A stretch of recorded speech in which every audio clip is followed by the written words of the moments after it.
Komisi Pemberantasan Korupsi mengumumkan telah menetapkan tersangka dalam kasus proyek pengadaan alat pelindung diri APD COVID-19 di Kementerian Kesehatan Kemenkes. Beragam fakta ditemukan dari korupsi pengadaan tahun anggaran 2020 hingga 2022 ini, mulai dari nilai proyek yang mencapai triliunan rupiah, jumlah kerugian hingga tersangka yang tidak hanya satu orang. Juru bicara Penindakan dan Kelembagaan KPK Ali Fikri mengungkapkan, korupsi APD COVID-19 di Kementerian Pimpinan Budi Gunadi Sadikin itu memiliki nilai kontrak 3,3 triliun rupiah.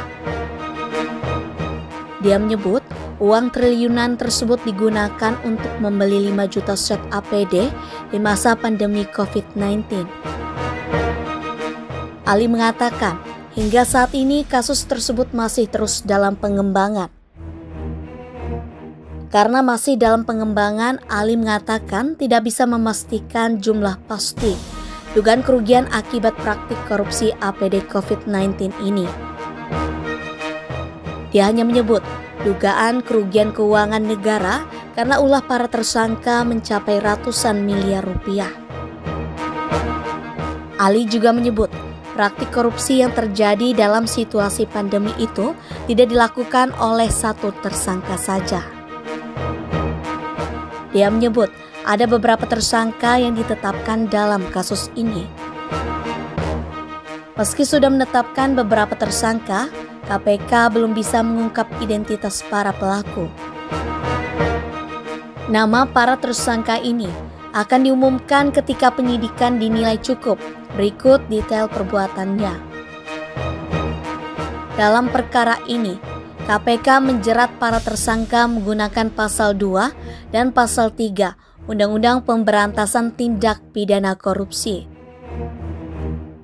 Pasal itu menyangkut dugaan perbuatan melawan hukum, memperkaya diri sendiri, orang lain, atau korporasi yang menimbulkan kerugian keuangan negara. KPK saat ini sedang melakukan proses penyidikan dugaan APD, alat perlindungan diri APD untuk COVID-19 di Kementerian Kesehatan RI tahun anggaran 2022 dengan nilai proyeknya 3,03 triliun gitu ya. Jadi saya kira ini cukup besar proyek APD untuk COVID-19 dan KPK kemudian concern terhadap persoalan ini dan nilai dengan 3,03 triliun tadi itu untuk 5 juta set APD gitu ya. Penyidikan masih berjalan tentunya dan teman-teman sangat yakin tahu bahwa nama-nama tersangka pasti kami akan publikasikan nanti ketika proses penyidikan cukup dan kemudian kami lakukan penahanan terhadap para tersangka. Jadi perkara ini berkenaan dengan dugaan penyalahgunaan kewenangan begitu ya, sehingga ada dugaan timbul kerugian keuangan negara. Saya tahu teman-teman akan bertanya kerugian keuangan negaranya sekira berapa begitu ya.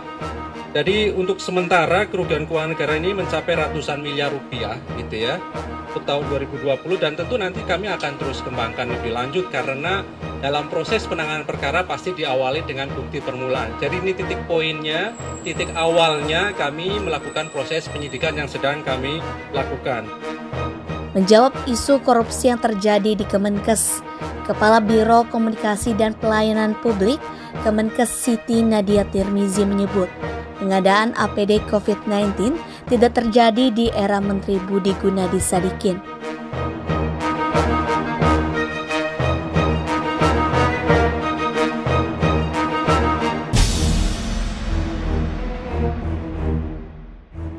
Ya, saya sudah pelajari sebelum saya masuk, memang kan ada pembelian yang harus cepat dilakukan di awal-awal sehingga dapat terjadi banyak harga-harga yang mungkin tidak sesuai atau berbeda-beda. Nah, saya sudah minta buat saya sih posisi di Kementerian Kesehatan yang penting kita dukung. Dari kasus tersebut, KPK mencegah 5 orang untuk berpergian ke luar negeri.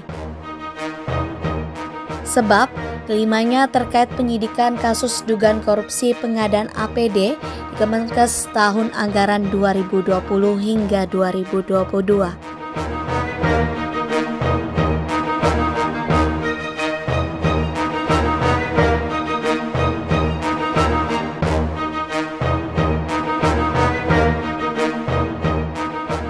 Pencegahan tersebut berlaku hingga 6 bulan ke depan. Ali tidak menutup kemungkinan pencegahan tersebut akan ditambah periodenya. Berdasarkan informasi yang ada, 5 orang yang dicegah dalam perkara tersebut adalah Budi Silvana dan Herman Syah selaku ASN, Satrio Wibowo dan Ahmad Taufik selaku swasta, serta Ais Dar Yusuf selaku advokat.